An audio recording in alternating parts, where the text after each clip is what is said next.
오늘 저는 본 말씀을 가지고 감사하고 또 감사하라 라고 하는 제목을 가지고 하나님 말씀을 증거하겠습니다. 오늘은 절기로 맥주 감사 주일입니다. 구약 성경을 보게 되면 하나님은 이스라엘 백성들에게 세 가지 절기를 지킬 것을 말씀하셨는데요. 유월절과 또 맥주절, 초막절입니다. 우리는 유월절은 잘 압니다. 유월절은 이스라엘 백성들이 애굽의 종노릇하는 데서 해방되어서 하나님의 은혜 가운데 해방된 것을 기념하는 절기가 유월절입니다. 그리고 맥주절은 유월절이 끝난 이후에 7주 끝난 다음 날에 곡식을 처음 거두어 가지고 수확의 첫 번째 것을 하나님께 드리는 절기가 맥주절입니다. 그러니까 맥주 감사 주일은 처음 보리를 거두어서 하나님께 드리는 절기가 바로 맥주절인 것입니다. 특별히 오늘날 우리가 맥주를 지키고 있는데요. 우리가 맥주를 지키는 의미를 한번 생각해 보시기를 바랍니다. 우리는 오늘이 7월 첫째 주일입니다. 지나간 6개월 동안 하나님께서 저와 여러분들을 지켜주셨습니다. 은혜로 지켜주셨습니다. 말씀으로 지켜주셨습니다. 예배로 지켜주셨습니다. 또한 우리가 기도함으로 하나님께서 저희들을 지켜주셨습니다. 또 남은 6개월을 생각해 보면 우리가 6개월 동안도 우리가 어떤 모습으로 하나님을 섬기고 예수님을 믿어야 되는가를 우리가 본문에서 분명코 말씀하고 있는 것입니다.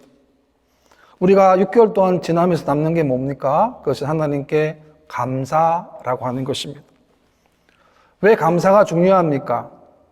왜 오늘 이 시대에 감사가 필요합니까? 그것은 오늘날 우리는 물질의 풍요의 시대를 살고 있지만 감사는 사라지고 불평과 원망이 너무나 많은 시대, 남모는 시대 우리가 지금 살고 있기 때문에 그렇습니다. 우리가 흔히 인터넷을 보거나 유튜브를 보게 되면 수많은 물론 좋은 일들도 많고 칭찬하는 것도 많지만 소위 악플이라 그럽니까? 좋지 못하는 것들이 많이 있기 때문에 그렇습니다. 신명기 8장에 보게 되면 내가 먹어서 배부르고 아름다운 집을 짓고 거주하게 되며 또 내 소와 양이 번성하며 내 은금이 증식되며 내 소유가 다 풍부하게 될 때에 내 마음이 교만하여 내 하나님 여호와를 잊어버릴까 염려하노라 라고 했습니다. 이 염려의 말씀, 이 권면의 말씀이 오늘 우리 시대의 신앙의 모습과 흡사하지 않습니까? 우리는 지금 너무나 풍요로운 시대를 살고 있습니다. 예전에 비하면 너무나 우리는 풍족한 시대를 살고 있지만 그러나 풍족함에도 불구하고 오늘날 구원받은 성도들의 삶에 하나님이 안 보이고 하나님이 떠나고 있다는 사실을 우리가 지금 보게 되는 것입니다. 우리는 이 시대 가운데 가장 먼저는 다시 한번 말씀드리는 것은 하나님께 감사가 회복되어야 하는 것입니다.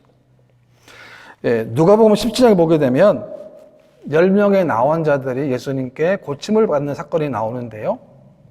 그들이 절박하게 묻습니다. 예수 선생님이여 우리를 불쌍히 여기소서라고 정말 절박한 마음으로 예수님께 고침을 요청했습니다. 그 예수님은 그들에게 제사장으로 가라는 말을 하셨는데 그들의 예수님 말씀을 따라 제사장에게 몸을 보이려고 가는 도중에 고침을 다 받았습니다. 10사람들이 가다가 고침을 다 받았어요. 그런데 9사람은 그냥 가버렸지만 한 사람은 다시금 예수님께 찾아왔습니다. 예수님 이렇게 말씀하셨습니다. 그에게 이르되 일어나 가라 내 믿음이 너를 구원하였느니라 하시더라 라고 했습니다. 여러분 이 한 사람은 진정으로 예수님께 감사를 표한 사람이에요. 근데 이 사람이 누구냐 하면 사마리아 사람이었어요. 이방인인데 그럼에도 불구하고 예수님께 다시 찾아와서 예수님이 감사를 표현했던 예수님은 이 사마리아 사람의 영혼까지 구원받게 하는 놀라운 은혜를 주셨던 것입니다. 오늘 본문에 보게 되면 본문의 저자는 다윗인데요. 우리 다윗이 어떤 감사를 했고 또 우리가 남은 6개월 동안 어떤 감사를 해야 되는지를 본문에서 교훈을 얻고자 합니다. 첫 번째는 하나님의 인자하심과 성실하심을 인하여 하나님께 감사해야 하는 것입니다. 2절 말씀 보시게 되면 내가 주의 성전을 향하여 예배하며 주의 인자하심과 성실하심으로 말미암아 주의 이름에 감사하오리니 이는 주께서 주의 말씀을 주의 모든 이름보다 높게 하셨습니다 라고 했습니다. 다윗이 두 가지를 감사했는데 뭡니까? 첫 번째는 하나님의 인자하심, 주의 인자하심이라는 겁니다. 주의 인자하심으로 인해서 하나님께 감사드려야 되는 것을 말씀합니다.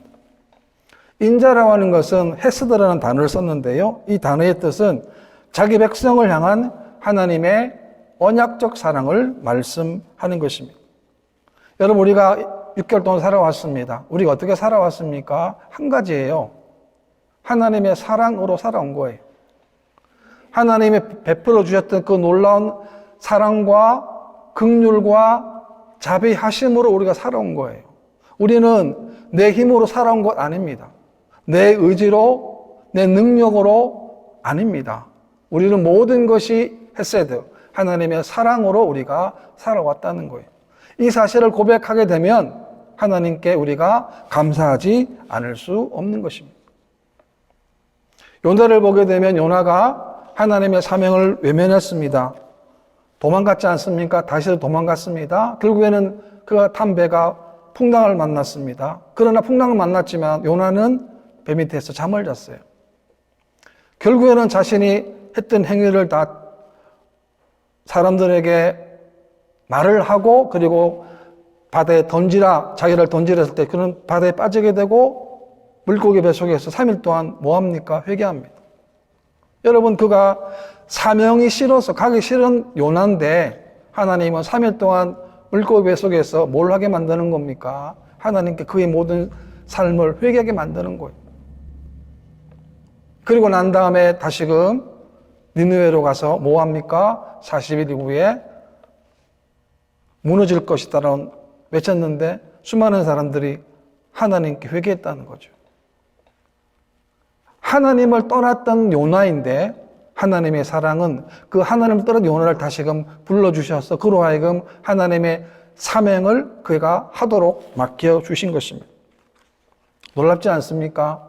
사명을 피해 도망하는 그 사람에게 다시 한번 사명을 맡겨준 것이 뭐냐? 그것이 바로 하나님의 사랑이라고 하는 것입니다.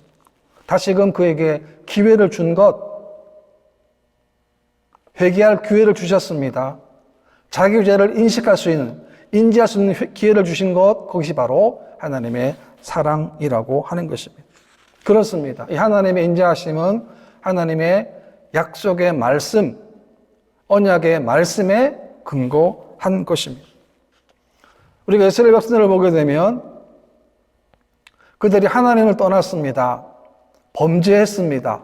그러나 그들이 비록 범죄하고 죄를 저질러도 그들이 다시금 회개하고 하나님께 돌아오기만 하면 하나님이 그들을 용서하시고 받아주신 거예요. 이것이 바로 하나님의 사랑이라고 한 것입니다. 하나님은 언제나 동일하십니다. 하나님은 어제나 오늘이나 동일하십니다. 햇빛을 주셨습니다. 해가 지게 하십니다. 달을 보게 하십니다. 우리들의 필요한 것들, 공기를 주셨습니다. 물을 주셨습니다. 햇빛을 주셨습니다. 그 모든 것들을 우리들 위해서 하나님이 다 주신 거예요. 우리는 이 만물을, 이 지구촌에서 하나님의 숨결을 우리가 보고 느끼고 있다라고 하는 것입니다. 그것이 뭐냐? 그것이 바로 하나님의 인자하심이라는 거죠. 또 하나 있습니다. 하나님의 성실함입니다. 이 성실한 단어는 에메트라고 하는 단어인데요. 이 말의 뜻은 하나님께서 인생들에게 약속하신 것을 그대로 성취하시는 하나님의 신실함이라는 것입니다. 사무엘상 31장을 보게 되면 사울이 전쟁에서 죽게 됩니다. 하나님은 사울에게 40년 동안의 기회를 주신 거예요. 하나님께 돌아오라는 거예요. 말씀으로 돌아오는 그 기간을 무려 40년 동안 주셨어요. 그런데 불행하게도 사울은 하나님 말씀 듣지 않았습니다. 그래서 전쟁이 지고 말았습니다. 근데 사무엘 1장에 보게 되면 또 한 사람이 또 죽어요.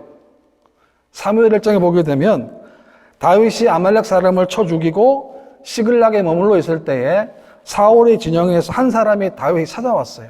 다윗에게 보고할 내용을 가지고 왔는데 그것은 뭐냐면 사울과 그의 아들 요나단이 죽은 사실을 보고하려고 다윗을 찾아간 겁니다.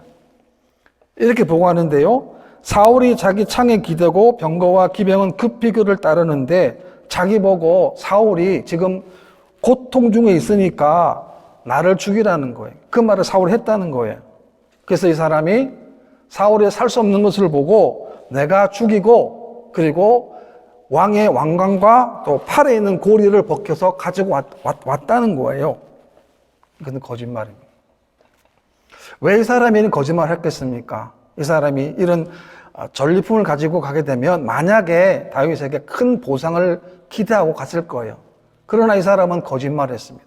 어떻게 됩니까? 결국에는 죽게 되는 거예요. 시편 30편에 보게 되면 여호와께서는 진실한 자를 보호하시고 교만하게 행하는 자에게 엄중히 갚으시느니라 라고 말씀합니다. 이와 정반대의 케이스도 있습니다. 신명기 1장에 보게 되면 하나님께서 이스라엘 백성들이 하나님께 불순종함으로 말미암아 그들이 악한 세대가 되어서 좋은 땅을 볼 자가 하나도 없을 것이다 라고 하나님께서 말씀하셨어요. 그런데 그 중에 한 사람인데 여분의 아들 갈렙은 그것을 볼 것이다 라고 말씀해 주셨어요.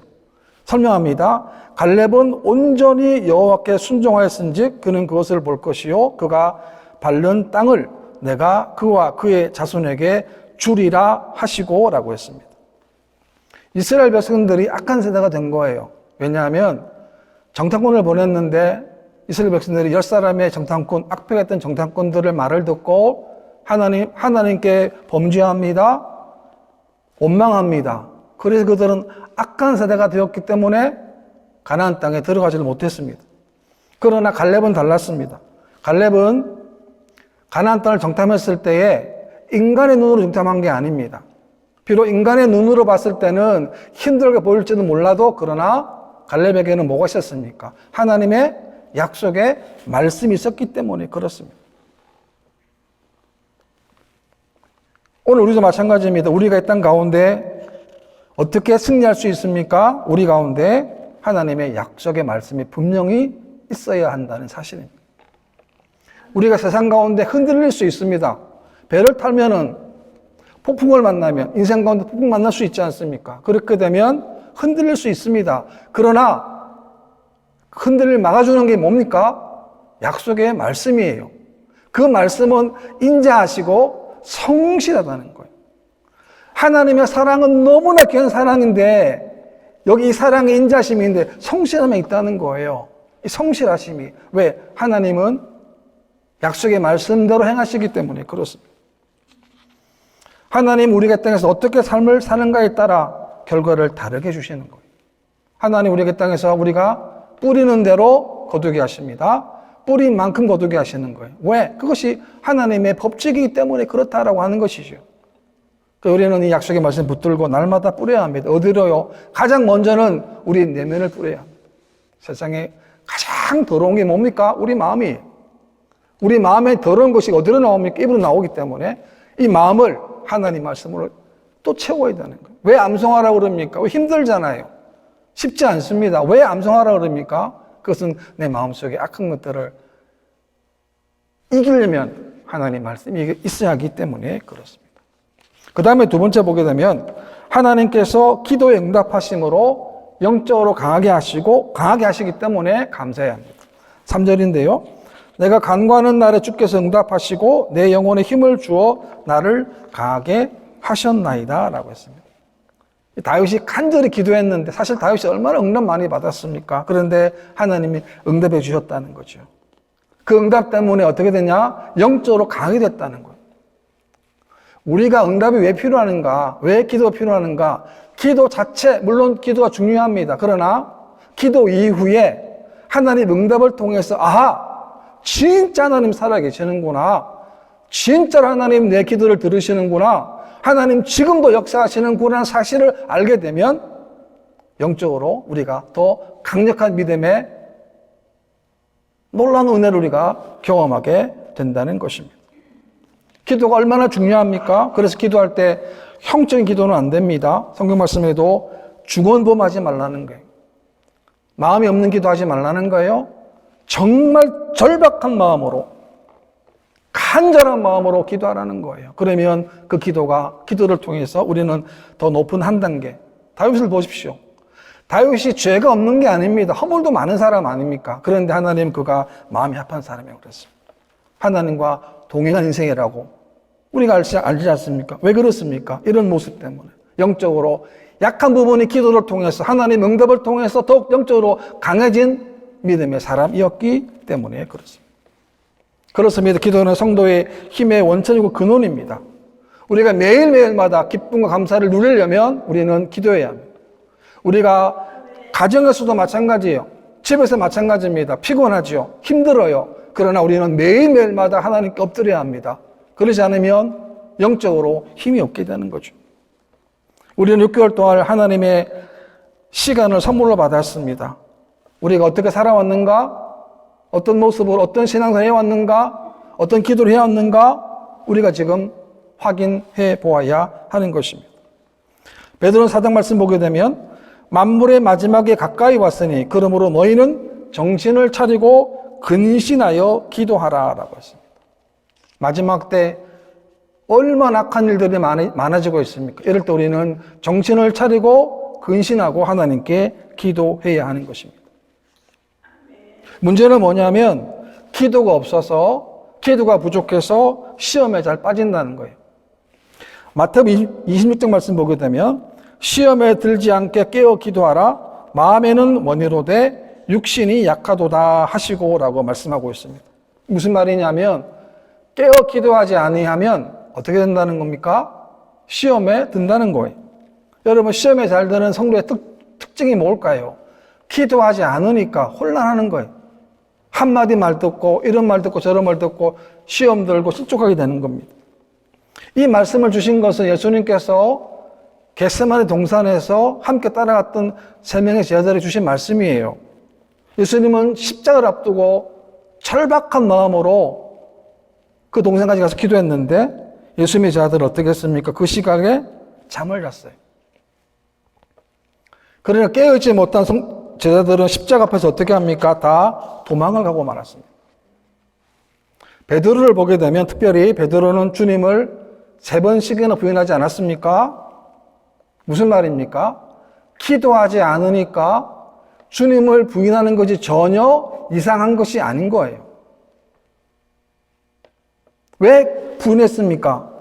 주님은 기도할 자리까지 데리고 갔지만 그러나 그 기도할 자리에서도 그대로 기도하지 않고 잠을 자니까 삶의 현장에서 주님을 부인한 것이 너무나 자연스럽다는 거예요.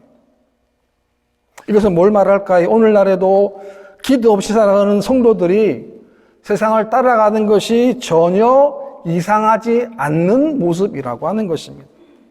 그것을 베드로가 신뢰로 보여준 것입니다. 우리가 상반기 동안에 하나님의 은혜로 또 하나님 보내주셨습니다. 우리가 하반기 동안에도 우리가 더 하나님께 강력하게 부르짖고 기도하고 간구해야 할 것입니다. 왜 그렇습니까? 기도하지 않으면 내 심령이, 내 영혼이, 내 믿음이 약화될 수밖에 없기 때문에 그렇습니다. 우리는 기도해야 합니다. 구해야 합니다. 열심으로 구해야 합니다. 하나님 나라를 구해야 되고 하나님 의를 구해야 되고 또 우리가 하나님께 필요한 것들을 하나님께 열심으로 구해야 하는 것입니다. 우리가 기도하는 것은 어떤 의미입니까? 하나님을 전적으로 신뢰한다는 의미 아니겠습니까? 왜? 하나님을 믿으니까 기도하는 거예요. 왜? 하나님 우리의 기도를 지금도 분명히 확실하게 들으시기 때문에 그렇습니다. 그래서 목사가 제일 기쁜 것은 기도하는 거예요. 목사가 제일 기쁜 거. 우리는 우리 정말 그루트기가 지난 경우처럼 성도님들을 매일 같이 기도하고 아침에도 기도하고 새벽에도 기도하고 저녁에도 기도하고 그 하나님께 주신 목사의 기도의 의무 아니겠습니까? 너무 기뻐요. 여러분도 마찬가지일 것입니다. 세상 속에서 다 내 뜻대로 되는 거 아니지 않습니까? 때로는 혼란하고 문제도 많고 어려움이 많지만 그래도 우리는 기도가 있기 때문에, 적어도 하나님 부르셨기 때문에 우리가 하나님께 더 가까이 나가게 되는 것입니다. 우리의 기도는 결코 사라지지 않습니다. 왜냐하면 하나님이 다 들으시기 때문에 그렇습니다. 4절 말씀에도 보게 되면 여호와여 세상의 모든 왕들이 주께 감사할 것은 그들이 주의 입의 말씀을 들음이오며 라고 했습니다. 다윗이 기도해서 하나님의 은혜를 얻자 어떤 역사가 나타납니까? 열왕들이 하나님 감사했다는 거예요. 우리도 마찬가지. 그러니까 우리가 하나님을 체험해야 합니다. 하나님을 만나고 하나님을 체험하고 하나님 그 체험의 역사를 우리가 많은 사람들에게 보여주는 거예요. 그것이 바로 성도의 축복이고 하나님 구원받은 성도의 특권이라고 하는 것입니다. 그 다음에 세 번째는 하나님의 도와주심을 확신하기 때문에 감사드렸습니다. 출애굽 기장에 보게 되면 이스라엘 백성들이 하나님을 떠나고 우상을 숭배합니다. 그들이 죄 가운데 있을 때에 하나님은 그들의 죄가를 보지 아니하시고 아브라함과 이삭과 야곱에게 하신 언약을 기억하시는 거예요. 즉 2장 말씀 보게 되면 하나님이 이스라엘 자손을 돌보셨고 하나님이 그들을 기억하셨더라라고 합니다. 어떤 기억이냐면 하나님은 범죄한 이스라엘 백성들을 기억하셨다는 거예요. 하나님 그들에게 귀를 기울이시고 또한 그들을 살피셨다라는 말씀인 것입니다. 왜냐하면 이스라엘 백성들과 하나님과는 언약이 살아있기 때문에 그렇습니다. 우리가 이 땅 살아갈 동안에 어려움 당할 때, 고통 당할 때 낙심하지 말아야 될 것은 왜 그러냐면 비록 우리가 잘못된 길을 걸어갈 수도 있고 죄를 지을 수도 있습니다. 그러나 그럼에도 불구하고 하나님께 들어오기만 하면 회개를 하면 진정한 회개를 하게 되면 하나님은 다시금 우리를 회복시켜 주시기 때문에 그렇습니다. 왜냐하면 하나님과의 언약이 살아있기 때문에 그렇습니다. 6절 말씀에도 보게 되면 여호와께서는 높이 계셔도 낮은 자를 굽어 살피시며 멀리서도 교만한 자를 아심이니이다. 뭘 아신다는 거예요? 하나님은 낮은 자를 굽어 살피신다는 것이고 하나님은 멀리 계시지만 교만한 자를 다 아신다는, 교만한 자, 교만한 말, 교만한 언어, 교만한 행동을 하나님이 다 아신다는 거예요. 그래서 우리는 높은 곳에 마음을 두는 것이 아니라 낮은 곳에 마음을 두어야 합니다. 더 겸손한 모습으로, 더 낮아지고 더 엎드리는 모습으로 하나님을 섬기는 믿음의 삶이 되어야 하는 것입니다. 우리는 낮은 곳에 있으면 하나님께 감사밖에 없습니다. 우리 같이 연약한 자를 뽑아주셔서 하나님의 구원받은 백성으로 삼아주셨습니다. 때로 어려움도 많지만 그러나 그 가운데도 하나님이 길을 열어주시고 말씀해 주시고 도와주시고 깨우쳐 주시는 것. 얼마나 놀라운 은혜입니까? 세상 사람들은 벽에 부딪히면 어떻습니까? 그러나 우리는 다르잖아요. 똑같은 벽에 부딪혀도 똑같은 어려움을 당해도 우리들에게는 적어도 전능하사 천지를 만드신 하나님이 우리와 함께 하시기 때문에 우리는 승리할 수 있다는 거예요. 야고보 4장 말씀 보게 되면 하나님이 교만한 자를 물리치시고 겸손한 자에게 은혜를 주신다 하였느니라 라고 말씀합니다. 그러니까 우리가 남은 생애 동안 하나님의 은혜를 풍성히 누리는 비결은 뭡니까? 하나님 앞에서, 성도 앞에서, 사람 앞에서 항상 우리가 겸손한 모습으로 서 있는 것입니다. 7절 말씀입니다. 내가 환난 중에 다닐지라도 주께서 나를 살아나게 하시고 주의 손을 펴사 내 원수들의 분노를 막으시며 주의 오른손이 나를 구원하시리이다 라고 했습니다. 다윗은 여기서 주의 손, 주의 오른손이라고 했습니다. 그러니까 다윗의 인생을 가만히 보게 되면 숱한 어려움을 얼마나 겪었습니까? 수많은 환난들, 역경들을 다 겪었지만 그러나 그 모든 것들을 보게 되면 하나님이 적들을 막아주신 거예요. 내가 막은 것이 아니에요. 하나님이 적들을 막아주신 거예요. 고통 현장 가운데서도 하나님이 손을 펴서 살아나게 하시고 원수들의 분노를 하나님이 막아주실 것을 다윗은 믿었다는 거예요. 우리가 구약 성경을 보게 되면 하나님은 이스라엘 백성들을 위해 싸우시는 분임을 우리가 알 수 있습니다. 이스라엘이 아말렉과의 전쟁에서도 싸움에서도 하나님이 싸우셨어요.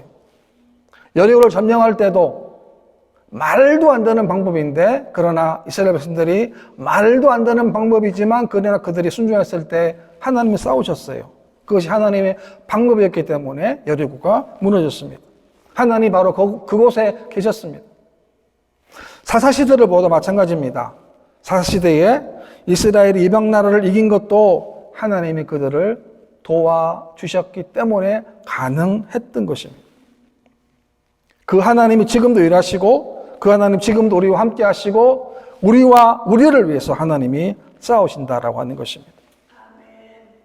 어제 봤던 시편 43편 말씀 가운데 이런 말씀이 있는데요. 어찌하여 내 속에서 불안해하는가? 너는 하나님께 소망을 두라. 그가 나타나 도우심으로. 그가 나타나 도우심으로 말미암아 하나님을 여전히 찬송하리로다라고 했습니다. 하나님 도우시는데, 하나님이 도우심으로 말미암아 하나님을 여전히 찬송하겠다는 시편 저자의 고백입니다. 그렇습니다. 하나님이 지난 6개월 동안 우리와 함께 하셨습니다. 또 우리가 앞으로 남은 6개월 동안도 분명한 사실은 하나님이 우리와 함께 하실 것입니다.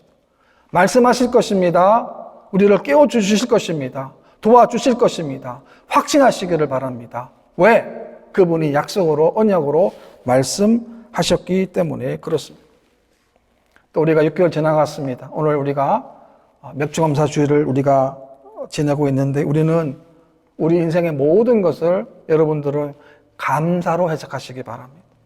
어떤 일을 만나도, 어떤 역경과 환난과 고난과 핍박과 연단이 있다 할지라도 우리는 매 순간순간마다 감사로 해석하시기 바랍니다. 그 순간에는 이해 안 된다 할지라도 분명히 이 사실은, 이 여건은 하나님 주신 것이기 때문에 이 사실 가운데서도 분명히 하나님의 메시지가 있다는 사실을 우리가 받아들이게 되면 어떤 우리가 환난을 당해도 하나님께 감사할 수 있다는 것입니다. 그래서 우리가 하나님께 첫사랑을 회복하러 가신 에베소 교회 말씀처럼 우리가 어떻게 첫사랑을 회복할 수 있습니까? 그것은 감사로 회복할 수 있다는 거예요. 6개월 동안에 한 달 한 달 지켜주시고 한 주 하루 또 지켜주셨습니다. 분명한 사실은 앞으로 남은 6개월도 하나님이 그렇게 지켜주실 것입니다.